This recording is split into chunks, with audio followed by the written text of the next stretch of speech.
Yayyaba Karadima Isa abbaan baaduu qabu abbaa haaduu haleelee Mikaa'eliitti watwaachuuf sursura lafaan qajeele yeroon darbuuf jedhu cinaa tuufoo margee walaloo akkas jedhuun ulaarratti arge bilisummaa nuu kenni yaa Waaq yeroo jennu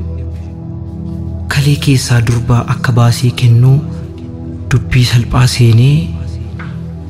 bilisummaa feenee baay'ina gaaffii keenyaan utuu afuura dhabuu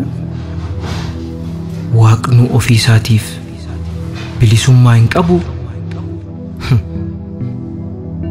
utuun kana dubbisuu aduun natti dhi'ee mana Waaqaa osoo hin galiin mana koottiin deebi'e